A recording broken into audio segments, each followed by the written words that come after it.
Dingus and Dongus. Hey, Michael.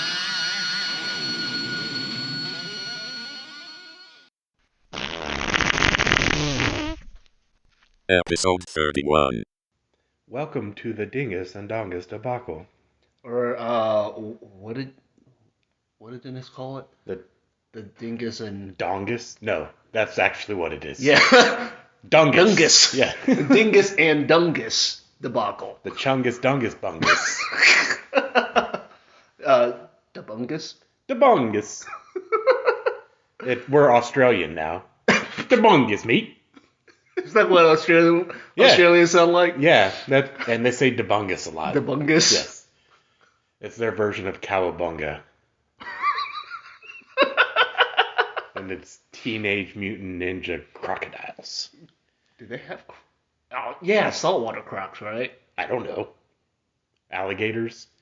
I don't know. I assume they have both, and I assume they're both very angry. Maybe it's the middle age normal. What's the opposite of ninjas? Samurai. Middle-aged samurai. Middle-aged normal samurai. The opposite of turtles. Rabbits. Yes, sure. Middle-aged normal samurai rabbits. Hares. Hairs. Yes.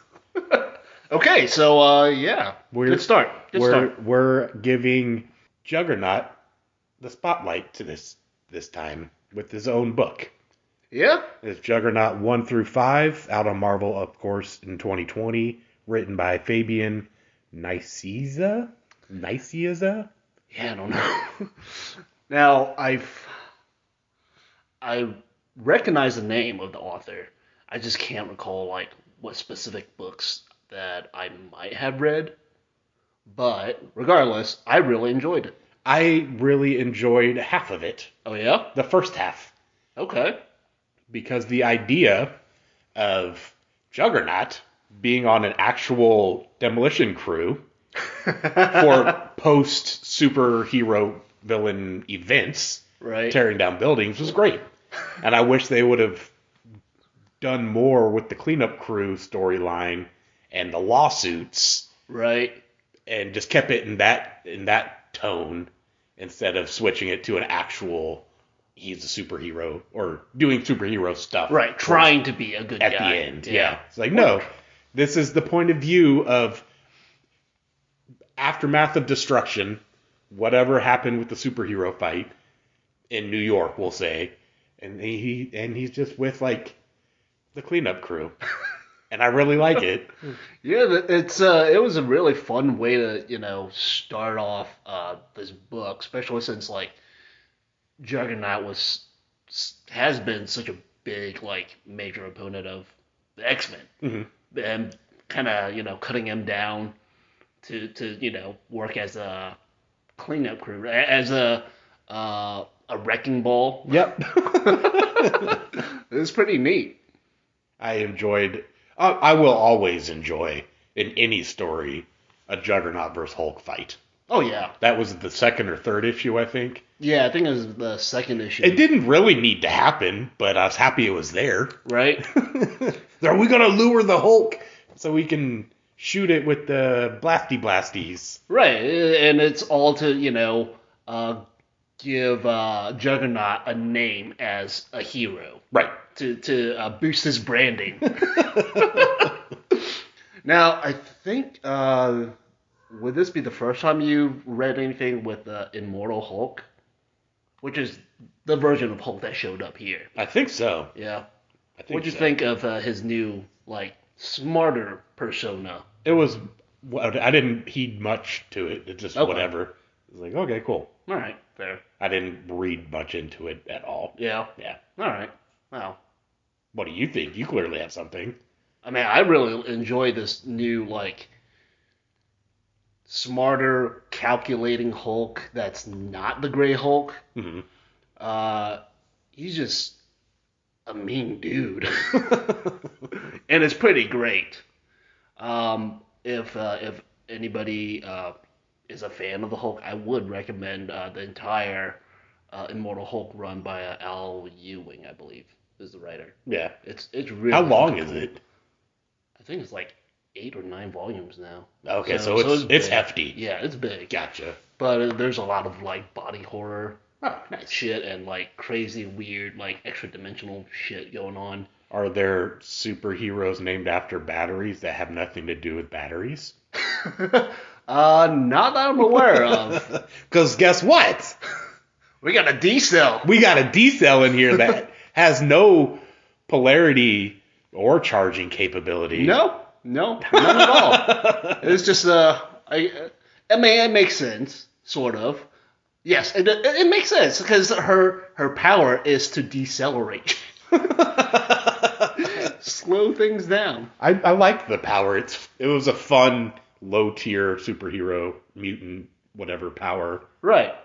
Like when they were jumping out of the plane and she was trying to like slow them down. Yeah. Oh, that reminded me of the instance where Juggernaut jumped out of a plane or a helicopter or something for a mission, and the motherfucker just did a dive into the ground like a missile. So at first I thought it was just the greatest, most hilarious thing. It's like he's just jumping headfirst into the ground. Right, and it was like hands like to his side, like head first. And then I realized after turning the page that there's a bunker that he's trying to bust through. Right. So it made perfect sense. So there he is again on the demolition team. Right. Essentially. Not working with the cleanup crew, but, you know, he knows what his job is. Yes. He knows what his job is. There's one line that I really liked because I couldn't figure out what the fuck it really even meant. It was D-Cell, you know, giving commentary to I guess her followers on whatever. Oh, yeah, because she's social media constantly streaming. Right? Yeah. And she said, somebody's about to get their ass cheeks introduced to the inside of their mouth cheeks. Yeah. You're going to make them eat their own ass? Is that what's happening? Yes. But yeah, it is, you know, fun little lines like that. And another moment I really enjoyed. Okay, so background information. Sometime during Uncanny X-Men. Okay, here's another point. Sidetrack. You know how in comics sometimes they throw in, you know, refer to this book, this issue. Right, yes. For background information. That is not very helpful because of all the renumbering that's gone on. So I don't know which version of Uncanny X-Men 21 I'm supposed to read. Fair. You could make some assumptions based on year. Could, yeah. Like, I would assume within the past 2 years of 2020 would be a safe bet. Whatever 21 is in there. Right. So.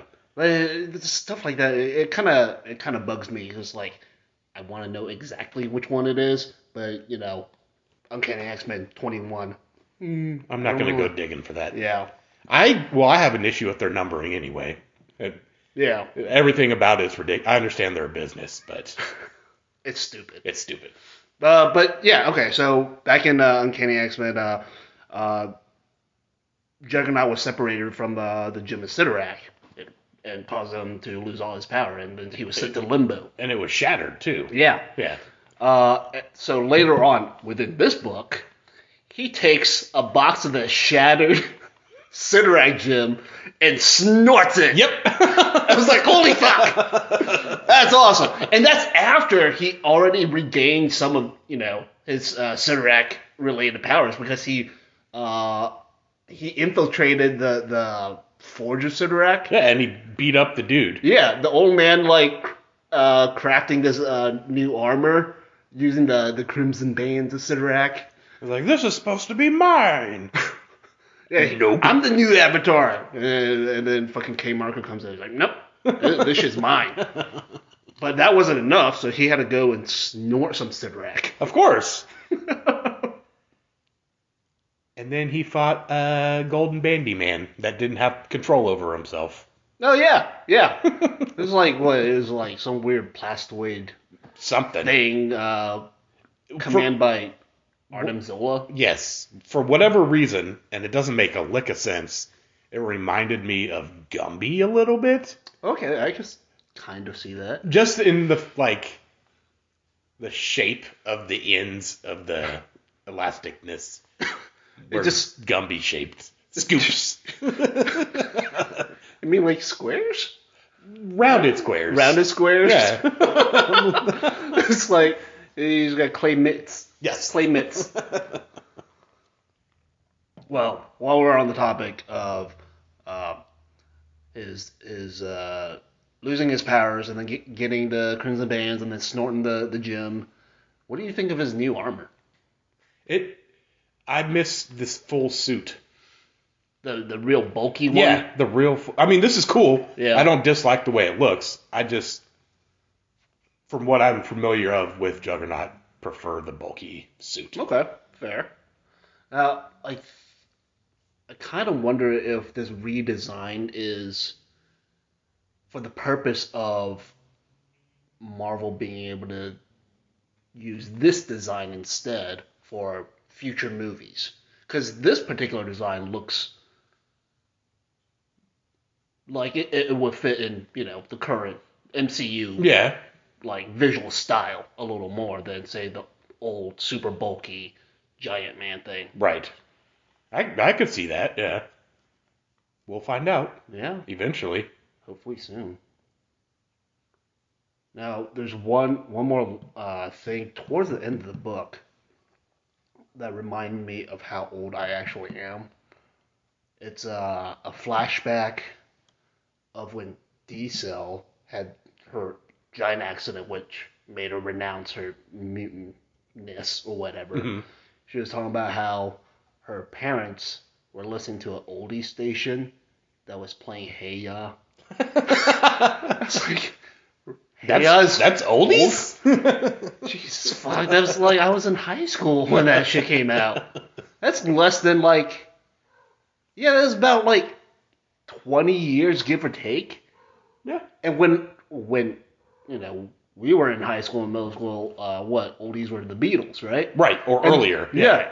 And that's at least 40 years. Mm-hmm. It's like the qualifications for something being, belonging to an oldie station is getting shorter and shorter. Yeah. So soon, a month after a song is released, it's going to be on oldie station. Yep. Pretty soon, all the airwaves are just going to be oldie stations. That's all it's going to be. Oh. God, that made me feel old, though. How did you feel about the ending of the book where they looked like they could have started up a team? I was excited about it. Did they ever do anything with that? Oh, I don't know. Oh, okay.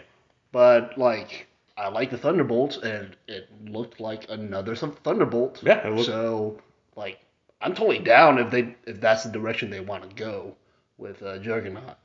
But I will say it'd be pretty funny if the next book was him putting together a team of ex common or ex bad guys or whatever. Yeah. And then them failing, and then all of them go to work for damage control. And then, yeah, I like it. And then we get my story of damage control book. Exactly. And I'm a happy man. Hell yeah. Damage control. 2022. The street sweepers.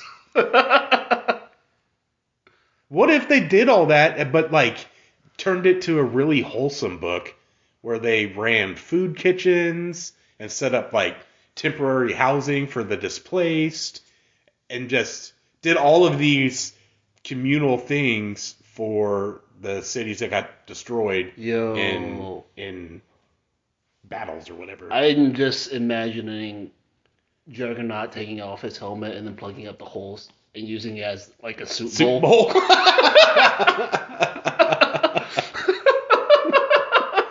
And he's just serving homeless people soup out of his helmet because it's so ridiculously large. It will feed the whole community Yeah. easily. Or he just has them line up with their mouth open, and then it pours out of like an eye hole, walking down the line. And while he's doing that, he's saying, "I'm a little teapot." Instead of, I'm a little Sidorek, tall and fat. That doesn't work. tip me over and pour me out. And then sometimes he accidentally sneezes and some of the Sidorek dust just like sprinkles on. Sidorek residue. And you just see like a bunch of homeless people like trying to, set up their little tent city, but they're not used to all the strength. So they just wreck everything. It's, oh, my home! Why do I destroy my home? And then damage control shows up and shows up. Yep, that's gold. Get on it, Marvel. For the album, we did Lux Occulta's Kołysanki. I think that's how it's pronounced. I like the way it sounds. Yeah. Kołysanki. Kołysanki? Apparently, in Polish, that means lullaby. Yeah. Yeah, which makes sense with the album cover, sort of. Was like a mom with two kids. The music doesn't reflect that. I think a bit of the melody in the first song sounds like something that would be a lullaby, but like the undertone, like the music, background music behind the vocals is very creepy. Yeah. Yeah. Yeah.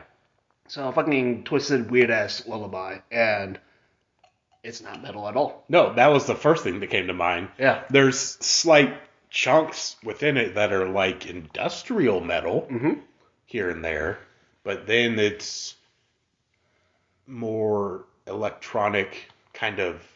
To me, it gave off the vibe of like a noir type of soundtrack. Yeah. I don't know if that's a music genre.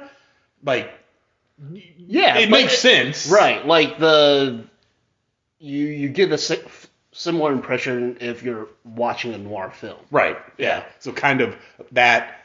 But this album jumped all over the place. Yeah. Even like in the middle of songs, complete change of style. Yep. So It's I like real bizarre. some parts of this album. Yeah. And then other parts, I'm just, what are you doing? Why do you do this? There's definitely really great fucking moments, and then just moments where it's like I don't understand why this is happening right now. No. Yeah. There was a moment where there's vocals and he's kind of just whispering vocals, and it just seemed horrible to me. So I'm just going to whisper some vocals. It's like, this is dumb. And then it turns into really harsh, like, industrial stuff. Really driving. It's like, oh, this is not bad. It's generic industrial, but it's something, right? Yeah. And then we go cruising through a city when it's raining. And you get a sweet acoustic guitar solo. Yeah. I think that's probably one of my favorite moments of the album is like you get this like nice driving industrial beat and then suddenly acoustic guitar solo, which was I think a really cool sounding solo right in the middle of that fucking song. Like, surprise. Yeah, we know how to play real instruments. Now, a little background. Lux Occulta started as kind of an atmospheric, symphonic black metal project. Oh, okay. I've not listened to anything. Okay. So. Earlier stuff is like but then later on, Vogue from Decapitated joined, and it started getting interesting and weirder. Was it a cause of him joining? Or I don't know. okay. Really. Gotcha. I just know it kind of coincided. Gotcha. But with Vogue joining the band, the album before this, which there was a long hiatus before they put out Kołysanki. The album before is called The Mother and the Enemy, and that album is fucking bonkers. Yeah. It's got a lot of the same like Kołysankiness to it. Yeah, a lot of industrial elements, but with more metal influence that's clearly present because there's like actual riffs and shit. But yeah, after that album, they just took a huge long break, and then suddenly this album popped up out of nowhere. And honestly, like, I really enjoy this album.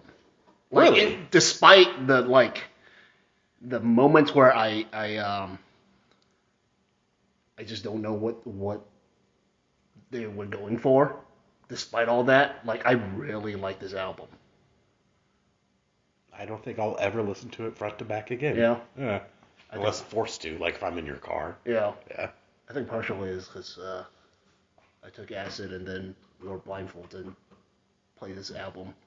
Ah, Yeah. nice. And I saw like weird, like, it was like I was in, the movie Dark City, but instead of creepy pale people, there's, so I don't know what got cut off, but I wanted to say, instead of creepy pale people, it's weird tendril spiders coming to get me. That sounds horrible. It was fun though. It was really fun. You're being like chased or whatever, or coming after, getting sought after, and you think that's fun? It's not any different than a horror movie. Oh, okay. Yeah. It's like the whole time I was, aware. Gotcha. Yeah. Okay. It's not like I completely lost myself. Gotcha. Well, I don't know. Maybe like some points halfway through the album, like it was like, oh, maybe I should take the blindfolds off. But yeah, I think because of that experience, like, yeah, I really do enjoy the album. Well, you got a different listening experience from it than most people would. Yeah. So Yeah. I can understand that. I love this album.